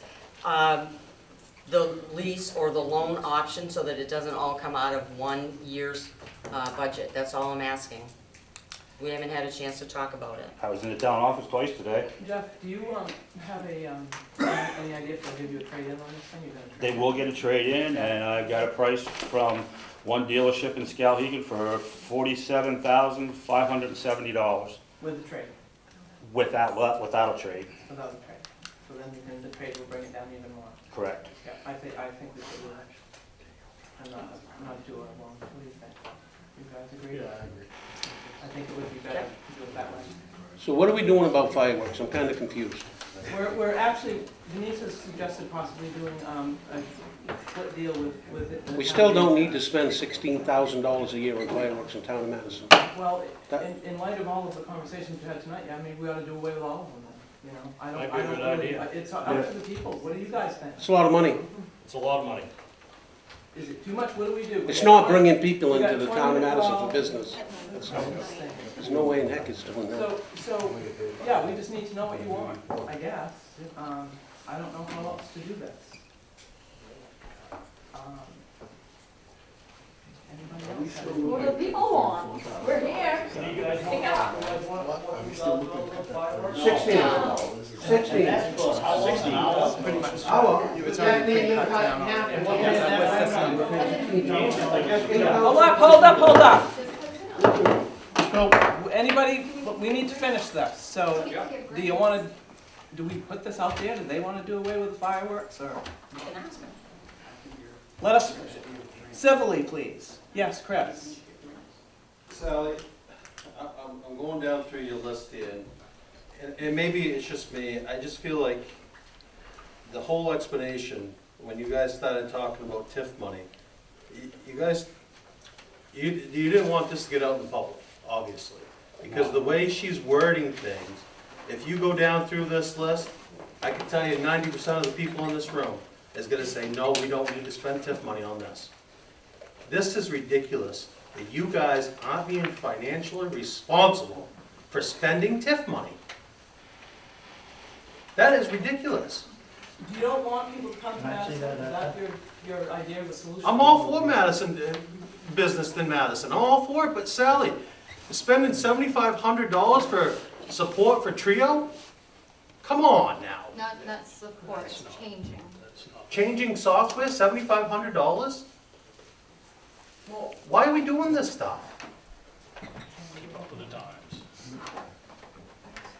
We are changing software because the existing software that's in there is deprecated. They're not going to continue to support it. We have to convert either to their web product, which is unreliable according to other municipalities, or to a new software that has reached a level of reliability. And so we've made the decision that we're converting, but in order to convert, we need to break it into modules. We can't just take everything, because Trio is made up of a dozen different modules. You have to break it up into pieces that says, basically, we're gonna do the financial piece, we're gonna do the motor vehicle piece, we're gonna do the tax piece, we're gonna do the cash receipting piece. It has to be broken up. So while we're converting and moving over to the new software, we need to have continued Trio support. That's not an option. Not an option. It is not an option. Not covered under what we currently pay Trio now. That's correct, because we are moving away from them, so we're not paying the full $36,000 a year. For 20 years we've been in Trios. Why are we going away from Trio? Because we're going to a more cost-effective program for Cost 50... effective, explain that. What is that She's gonna trying save to us? explain, Chris, let her. Robin, don't Okay, start all with right. me. I'm asking her direct Chris. questions.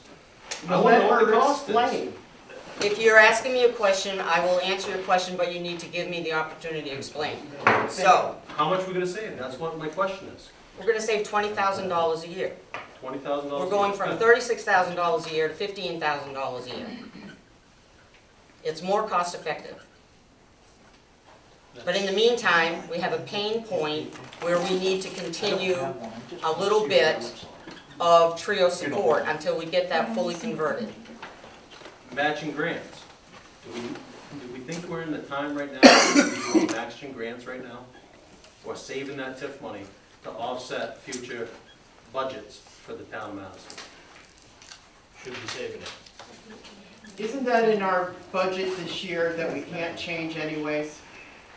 We're already doing 120,000 that was voted on at the town meeting to take TIF money to reduce taxes. You can, there is a requirement that we need to spend some TIF money for economic development. There is a requirement that we need to spend TIF money for roads and salt and equipment. Certain things we have to spend it on. Yeah. Under the TIF umbrella. Yes. And Chris, in answer to your question with regard to we didn't want the public to see this, it's on the agenda, by the way, just so you know. I would have thought that would have been a handout. I had no idea how many to expect for the TIF discussion. I think I made 10 extra copies. So we need to move on. Shall we move on? I'm not sure where to go with the fireworks. Well, first, I got another question. So over projected allowance, what does that mean? There's 3 of them here. One for- Yeah. Let's go ahead. No, I'm good. Are you sure? Yeah. I'm sorry. I didn't mean to speak over you. That is, when I was looking at the project list, there's a dollar amount that's associated with that project list, and that's the column in the big spreadsheet that adds up to the 21.6 million. And it was, for purposes of DECD review and approval, we had to allocate that 21.6 million into the various projects. We're not confined to that amount, but we had to have some kind of a guideline to go by. So that was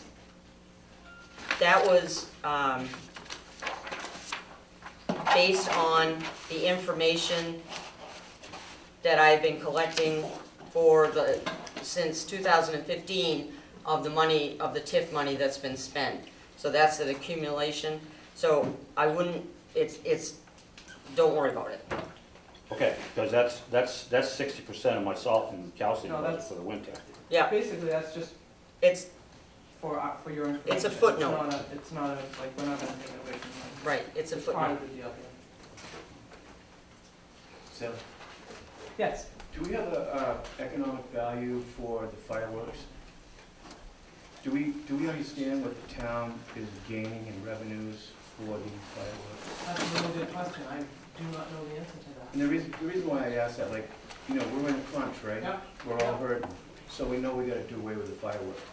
If we could prove that there's an economic value, you know, that for the town and the benefit of the town, then there would be an argument. But if we don't have that value for the betterment of the town, then we'd have to suspend it. Would you agree? Yes, I would. Completely, yeah. Is there any way we can get anything like that? I don't know how we would. It's a intangible. It's not anything that you can measure. So, Yes. It's at 9 o'clock at night. There's no money to be spent anywhere because nothing's open. Yeah, that's true. Good point. Get rid of it. Yeah. The Christmas one was different. It's, you know, 5 o'clock, and I know Randy stays open till 7.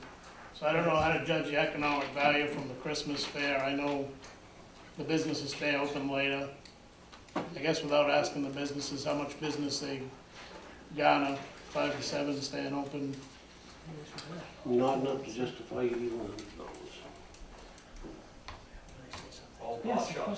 So, okay, I'm gonna be a Debbie Downer here, talking about fireworks for Madison Anson Days. I was riding the bike around this past summer when we had our fireworks, and I noticed that the parking lot behind Rennie's wasn't even full. I don't see a whole lot of economic value in having them during the summer, when everybody else is having them too. I can see more of an argument for Christmas time maybe, but I do not see a whole lot of value in having them in August. It didn't look like it was a huge draw for people this year, at least that's what I saw.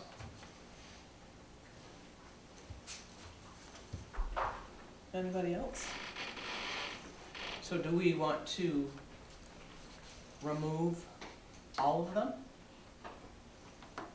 from the, You wanna be fiscally responsible, if we want to be fiscally responsible, do we take them all out and see what happens? I will do what the board directs me to do. I'll make a motion to eliminate all the fireworks. I'll second. Okay, any further discussion? Questions? All in favor? You Oh, I'm sorry. Nope. Yes, Randy, sorry. I was just curious if we have to make this decision with Anson, because I don't know They if don't, we share it. I don't, will Who Anson be seconded? upset if we haven't, well, we did it, but he had a question. We paid for Who seconded it? I did. I guess if we don't do it, they'll have to do it then. Well, does Anson pay anything now? No. No. We were Then paying. why do you gotta notify them? Yeah, okay, so we voted, they're gone, both of them. I Yeah, thought we you did said- all in favor? Well, Oh, we I got didn't Randy vote at this the yet, end. yeah. So- Okay, all in favor, do it again. Okay, they're gone.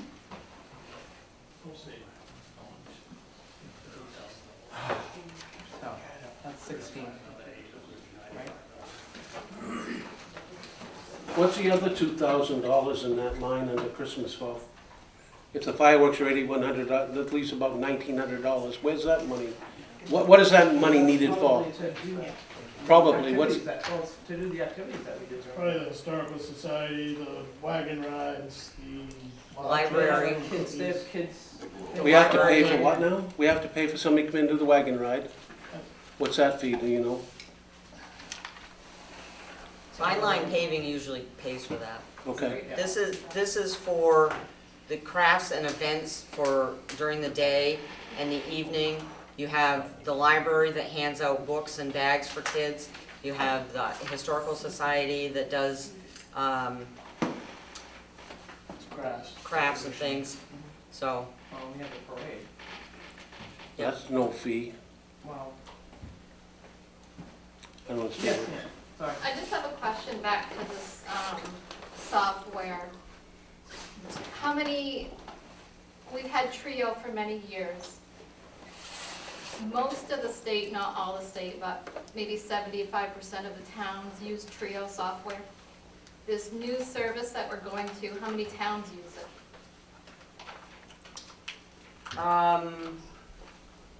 they are still in development. There's at least 3 towns that are using the financial piece of it right now, and there's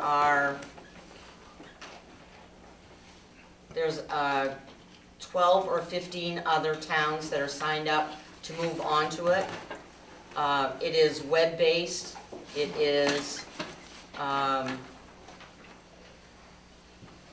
company that has done software on a national basis, not just on a state and local basis. They have local support. Trio does have that web-based service. I know we're on Trio SQL right now, so you're gonna be moving to the web-based. And there are many towns and cities that are already using this program. And all our data is in this program. So when you do the merger or the migration, there's more of a chance of having errors done in your software. And because it's not a full service, you're gonna have a migration that you're gonna be doing some work in Trio, some work in this new web base. So then you're gonna have to do a transition between the 2 softwares. So this is gonna cost more money. Or is that included in the price that you I got don't for the new know. system? In the short term, it will cost a little bit more. In the long term, it will cost much less. Any time frame yet on that? January. Okay. And financials will probably be sooner. Any other questions? I got another one, not on that. So on the handout I got 2 weeks ago, there was $5,000 in sidewalks. This handout I just got tonight, there's nothing in sidewalk. What happened to that money? You gave it up. You said, at the last meeting, you said, I don't need the sidewalk money, because you still had some money left in capital. We did, but I thought the discussion was Sally was gonna, we said decide to leave it in there. Well, we talked about it, and you agreed, and both of you agreed Okay. to take $5,000. All right, just asking. Yeah, Yep. yeah.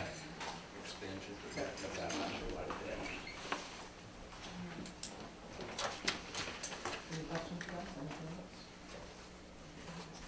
So did we make the threshold of, we were trying to cut $34,000, correct? Yes. Yeah, we did. We did make it? Yeah, So, well, we have now. so we're cutting out $16,000. Does Jeff need to lose his $5,000? Because that wasn't on the table last meeting. We can discuss that for sure. But I think that it's important to have those sidewalks completed if Jeff has. No, I'm all set with that. If that's what we discussed and that's what we agreed to, I'm fine with it. Well, it was just a discussion, Jeff. Yeah. $16,000 just got wiped out. There's money obviously left over if we actually made the $34,000, right? Yeah. So. So if you need to put it back, we can put it back. I mean, and Donnie. I'm all set. You're I'm all set, yep. Chris, you have a question? Yeah, what is the Preble Fields, including expansion from 50 to 70%? For 17.5, what is that? A baseball field, a major baseball field at Preble Avenue needs to go, the baselines need to be extended, the pitcher mound needs to be extended, due to what Cal Ripken and junior high baseball are gonna adapt to. I know there was discussion of taking the junior high field and converting that, but we drove it back to be the right field down at Preble Avenue, so we could keep the junior high field at the normal length it's at. Thank you. And I think that sports field's coming in, because they've gotta move the mound back, cut the outfield grass and move that whole area. Okay, thank you. Yep. So are we okay with anything else? Yep. Yep. You good? Are you ready to go? So we need to vote on this tonight, or how, I mean, It's gonna be redone, right? Do you want me to, yeah, let's redo the sheet with the changes that we've made tonight, and we'll look at it, next meeting. okay. Okay? Just to make sure, If you can email it. yeah, if you wouldn't mind sharing it with us. Okay. I have a question, Okay. Sally. Oh, So when I'm sorry. is this money available, Denise? When the Backyard Farms pays their September 30th tax, so all of this money is not gonna be available all at once, because it comes in 2 tax payments. Right. I've already spent some of mine. So, it's gonna be, My total snows or something. Cheyenne, typically they'll be in before the 30th of September. Yes, Backyard Farms normally pays on time. If you are gonna be doing any big spending, I would talk to either Denise or myself, just as we're monitoring, the tip accounts. Okay. We get our biggest amount when the Betty comes in, which is about January. But I would just be mindful, on any big spending this fall.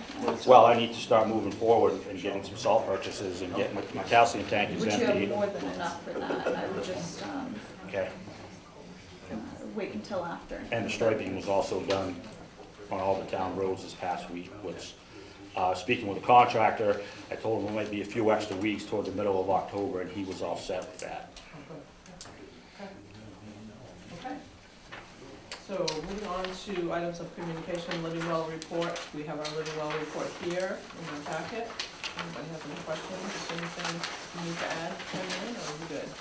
No, I think I'm good at this time, other than I would like to add that the Living Well Committee is going to be working with the planning board for the demographic part of the comprehensive plan. Great. Yep, that's coming right up too. Town manager's report on expenses. Have a reports here. We're right on target right now, 23%. Okay. I did get the GA file for August. We have not had any more reimbursements yet. Yeah, okay. Sorry. Okay. It was yakking behind this one here. I was asking a question. You still- Okay, number 2, appointment of temporary code enforcement officer.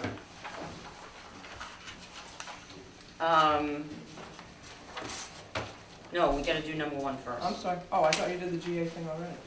No, never mind, The sorry. GA, Forgive me. okay, I see it. forgiven. So the maximums for GA are going up, they go up every October 1st. And there is I think I gave you the sheet, General Assistance Maximums Reference Sheet for Somerset County. They're not significant amounts, but I think, the overall maximum per person went from $897 to $932, so you're talking $30 or $40, $35 in that case. Okay. So, they're not significant, but we need to amend our maximums to, represent that. So do we need to do that by vote? Yes. So basically, we need a motion to Raise the max. raise the maximum for GA according to the state's guidelines. To adopt the updated appendices. Okay. Do we have a motion? I make a motion that we update the appendices to the overall state maximum stated in the handbook. Second. Now, this is a recommendation, correct? No, this is the state's. Right, it's a recommendation, we don't need to, if we voted, if we didn't want to vote it in, right? No, it's a statute. This is statute, we have to do this in order to meet the guidelines. If we're not in compliance with the guidelines that the state sets, it also puts us at risk for losing 70% reimbursements from the state.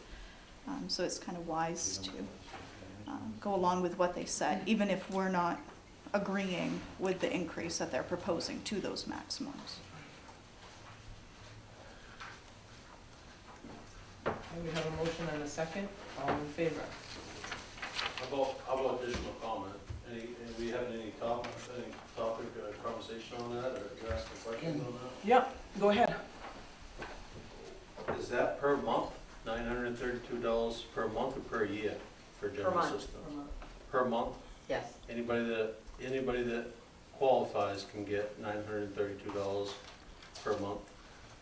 That's the monthly maximum per person for one person.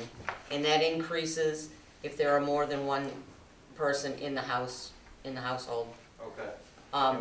The state has not yet released any updated guidelines as to how long that will be allowed to carry forward. So, How many people are currently using that roughly?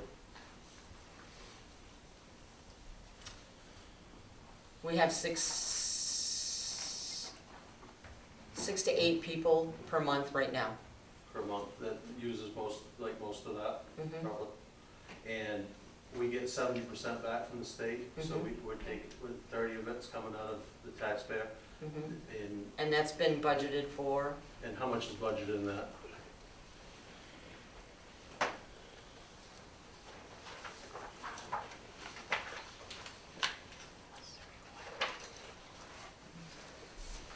General assistance had 31,000 that was budgeted this year. Did you go over budget last year in general assistance? or Yes. last year? By how much? I don't recall, I don't have last year's right in front of me. Ballpark, 20,000, 30,000? Maybe 20,000, but, How can you go over something that's budgeted? GA and highway are the only two things that you can go over budget.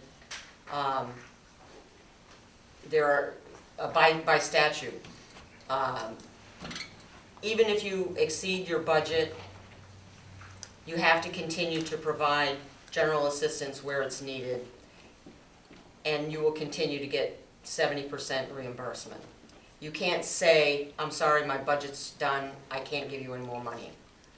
And everybody, what is the requirements to accept this money every month? I'm happy to have that conversation. Do you need to have that on air right now? I mean, it's kind of a personal thing. This is half the problem. What When we is? ask questions, nobody wants to give us the answer in public forum. So I don't want to go in your office and have a sit-down conversation and have your body language like this. I might as well have it in an open session, that way everybody sees it. So I'm asking simple questions to try to get my brain around about general assistance, that's all. General assistance, you have to have below a certain dollar amount of income, if you have any income. You have to be receiving or applying for SNAP benefits, which is food stamps. You have to be on main care. I don't have the application in front of me, Chris, I'm sorry, I don't have all the information you're asking for. That's why I'm finding it difficult to answer your question. Oh, okay. You have, there are qualifications, and I'm happy to share those with you, I just don't have them with me.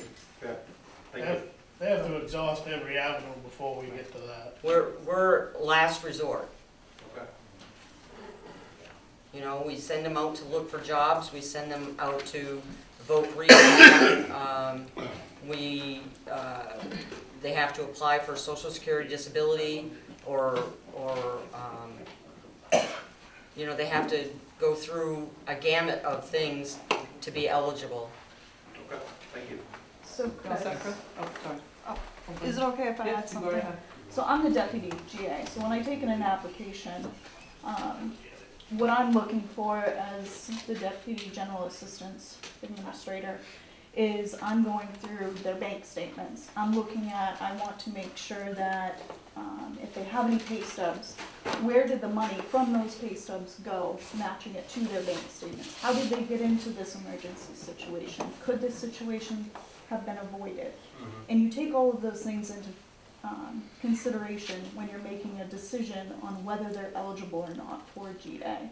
And then there's a spreadsheet that the state puts together. So we take the information based on the pay stubs and their bank accounts and their situation, if it's something that couldn't have been avoided. And that's how the decisions are made for general assistance.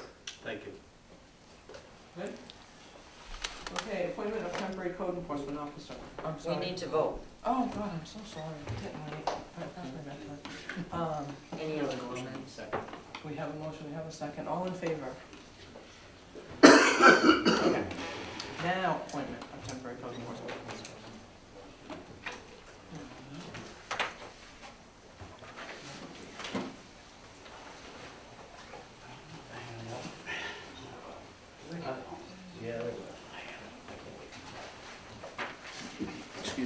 As you know, the code enforcement officer has, Jeff Drew has resigned to take a position with Kennebec Valley Council of Governments. Sorry.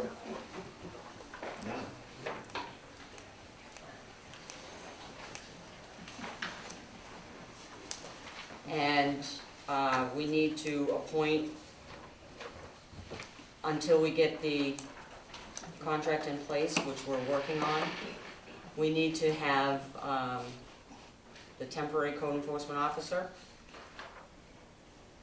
And I would like to recommend that we appoint Jeff Drew to carry on his duties as both local plumbing inspector and code enforcement officer. And do we have a motion? So moved. Second. All in favor? Well, don't we have discussion in between? I'm sorry, do you have a comment? Sorry. Yeah. Feel free. What is the cost of this? The cost has already been budgeted in the approved budget that was voted on in June. Whatever the contract comes to is not going to exceed what has already been approved for the salary and benefits for the code enforcement officer. So it's The money is already there. I'm not asking that, what is the cost of these? Why do I gotta always ask direct questions and it's like you guys wanna hide information from us? They're still in negotiation with Robin, contract, aren't I they? don't. Excuse me, Chris, I have I'm a right to asking speak. questions to her, not you. And I have a right to speak. Well, you have a right to raise your Hey, hand. hey, you're out of Can order. you be removed, You're out of please? order. Hold on. Do you know what the cost could be? Not yet, because we don't have a contract. No more of this, you guys, or I'm gonna ask you to leave. Okay? This is supposed to be civil. I don't like being accused of hiding things, Chris. I'm Frankly. asking simple questions on Well, what the you've cost got an is. attitude and I'm not liking it. And I'm in charge here. So you can either behave yourself or you can see the door. Thank you. Enough. You're, never mind. Are we good? Did we vote? I can't even remember now. We I did. don't have a direct answer for you because the contract has not been finalized. It is not going to exceed what was budgeted for the code enforcement officer. That's all I can tell you. That's your answer. Are we gonna save some money by him just being part-time now? Yes, we will save money. So it won't even come close to what's already budgeted then? That's correct. Any other comments? Okay, yes. So Jeff Rule's just gonna be a part-time code enforcement person? We're still paying for it. Is that what it? He's going to be an agent of the town, under contract through KV Cog until we hire a full-time code enforcement officer. Okay. So if I understand right, we're paying KB Cog part of Jeff's salary now that was figured? How are we paying KB Cog if we didn't budget for it? Are we taking some of that money out of Jeff's overall budget? Yes. Salary? Yes. So what are we paying KB Cog a year? Or what are we gonna pay them?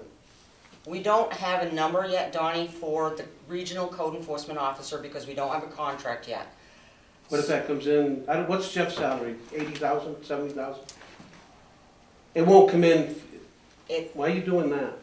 I'm trying. I'm trying to get my, I'm trying to process the question and the math and the numbers well, and I think everything numbers else. are very important to everybody. Yeah, I understand, and that's why I'm trying to be We're accurate voting about on the KV numbers. Cog, we're doing KV Cog, and we don't know what it costs us. We're gonna give a part-time code enforcement officer, and we don't know what it's gonna cost. I don't know how you can justify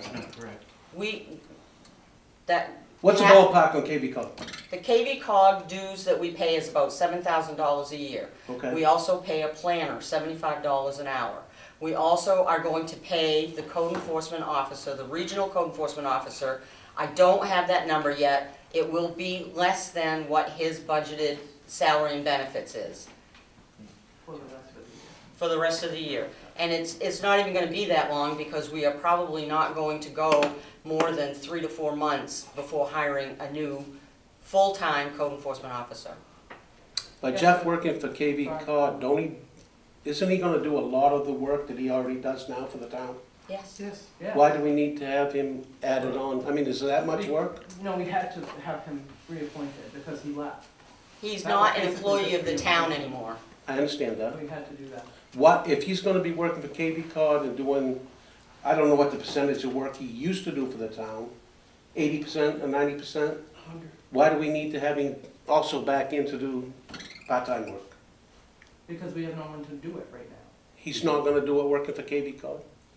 Well, yes, he is, but he's under them now. He's not, we had to reappoint him tonight Okay, because he doesn't work for us anymore. And we don't have a contract with KV Cog for him to do the work through that? Yeah. Yes, sir, I'm sorry. Okay, what is that budget, the code enforcement budgeted at? All right, that number I can give you. The personal services line for code enforcement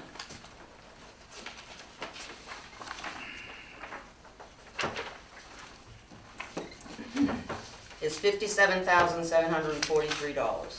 That includes benefits and everything? No, it does not include the benefits. That's another 19,000. Okay, so I'm trying to figure this out. We're gonna, So roughly 77,000. okay, we're gonna go into an agreement with COG, or wherever this is. So we're gonna pay them, I think you said roughly $7,000 a year? We already pay them $7,000 Okay, a and year Jeff's to be a working- member of the council. And Jeff's working for them.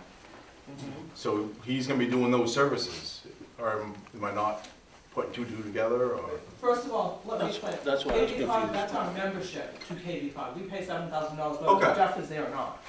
Okay, because they perform a lot of services for the smaller towns. They do a lot of advising, we use them a lot. They're helping us with our comprehensive plan, and all of those things. And that's what that dues covers. It has nothing to do with Jeff. Right. Okay. So, one more quick thing, if he's going to work for the county, whatever, That's and he's right. gonna fill in at Madison until we He's gonna- find somebody. That's So right. if he can, Oh, we are gonna fill so it if he can through. do the work part-time now, why can't we continue next year without having a full-time Because we, and have him do it? because we need a full-time CEO. I did not know that. I did not know he was gonna We replace need a Jeff. full-time CEO, and we I are did not going to know that. replace Is him. it a requirement to have a full-time? It's not a requirement, we have the work for him, for that person. He's been working full-time, For 2 years. and, yeah. Yes, ma'am. Being a member of the planning board, the CEO is, having him full-time is,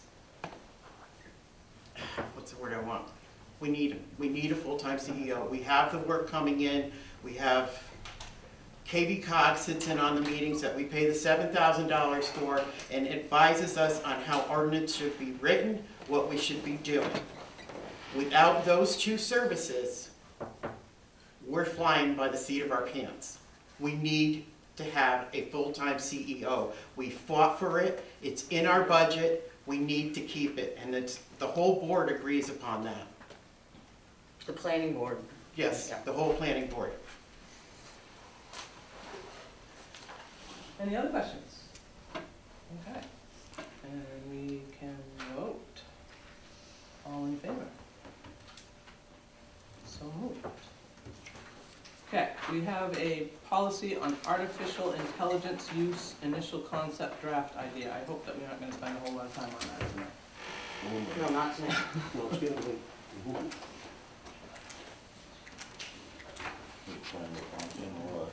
So anybody, did you see the information that Denise gave her? Yeah.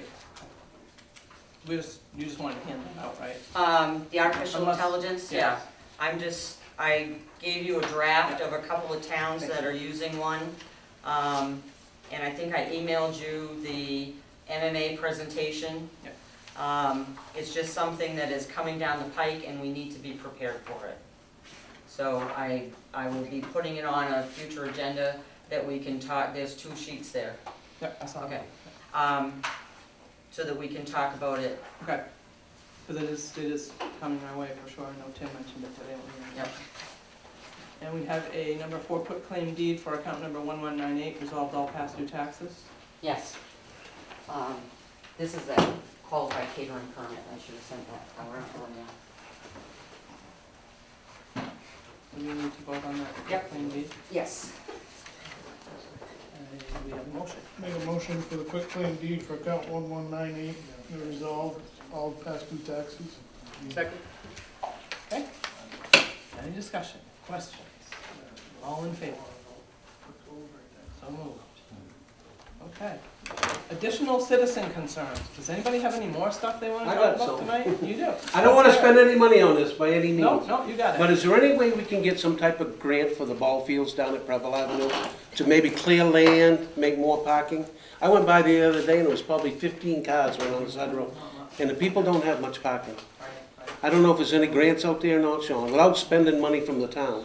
We can look, I know Danny put a pretty good parking diagram out. I don't think some of the other towns looked at it. We're trying to utilize all the parking spaces on Sundays for football, with parking out on the baseball field, softball field. They've opened the back gate. Is people just not using that parking, or? Some of it was open.